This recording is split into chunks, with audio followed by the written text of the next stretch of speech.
Today we're going to go over how to rewick and recoil a knockoff Evod. I have already removed the coil from here, but I will show you guys the process. We unscrewed the base from the top of the tank, and the thing with these particular knockoffs is they did the clear tip, which is they have another knockoff that has a black tip, right? And I've heard a lot of bad things about those. These ones seem to be okay. What I'm going to do is I am going to remove the center column. Like I said, I have already taken the wick and the coil that came in there out, and like I say, it's already falling apart. It's cheap silica, and the coil is done a little bit better than Kanger puts out, because Kanger's coils are usually skewed and you have to straighten them out with a dental pick. So anyways, I have to take out the positive pin, the insulator, and that just leaves the base. Okay, so what I have here is some 2mm Ekowool that I've pre-blowtorched and then put a pin through. Now I should be able to get 2 coils out of this. I'm not going to do this one, I'm going to do a real Evod as well. I'm going to recoil. So I've got some 32 gauge Kanthal that I've pre-flamed. I'm going to try and keep this down to this end so I can get a couple coils out of this. 1, and go 2, 3, 4, and go 5. There we go. And I'm going to pull that coil back in, tight to the rest. There we go. And we're going to call that good. Okay, so it looks like that. You can see that, and focus on that. Okay, so we are going to call that good. Now what I'm going to do is I am going to slide that wire down through the base, and the second wire, which is shorter, down through the base. And we're going to set that right inside there.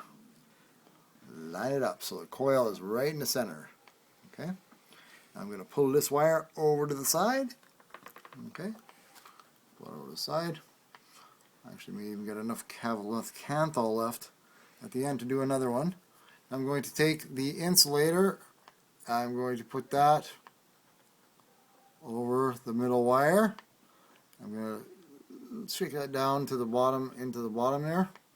Now the thing is, this has always been the hard part, is getting that little insulator into the cup. I just use a Phillips screwdriver and I poke it into there and I weasel that cup back into that hole. I just push it down in like so. Push it right in there. I'm going to give these a little tug again to make sure everything's straight. Yes, everything's good, not touching the sides. Very good. Now I'm going to grab the center pin with my pliers. I'm going to just push that back down inside the center there. Okay. Now this is the tricky part, is clipping these wires. Oh, actually, you know what? I don't know why I did that inside there.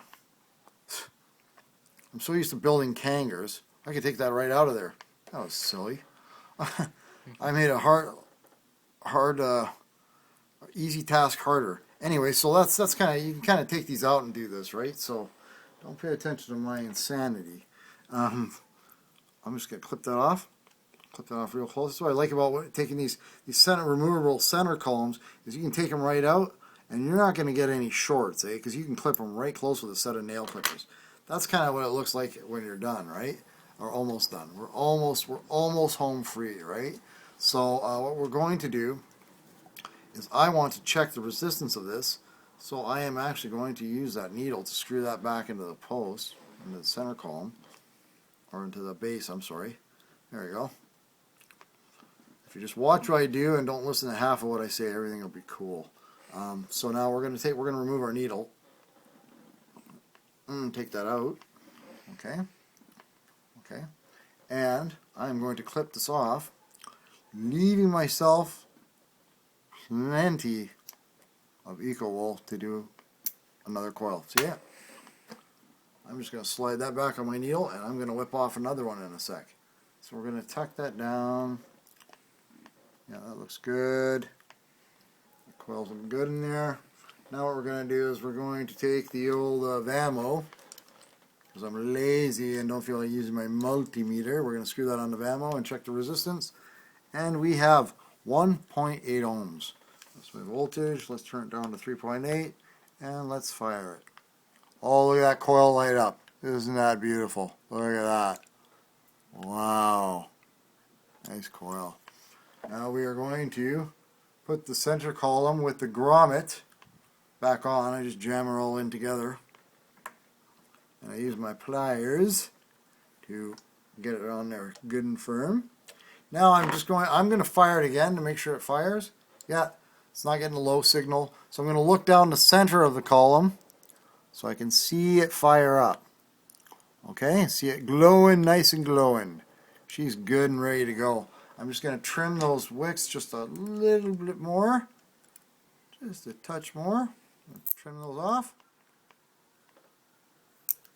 There we go. We're going to unscrew that from there.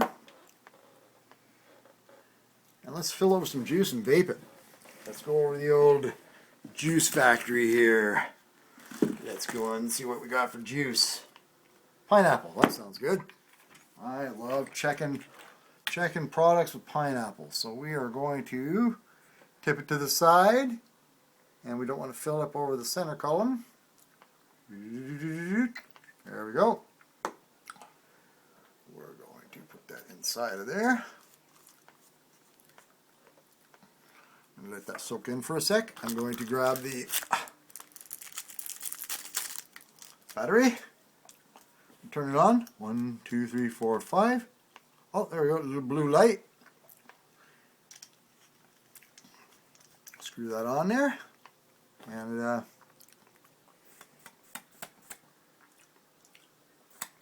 see how it works.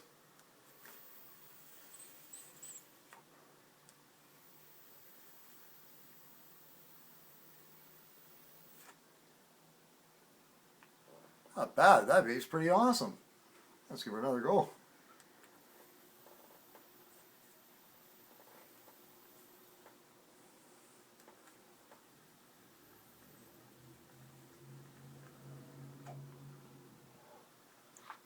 Happy vaping.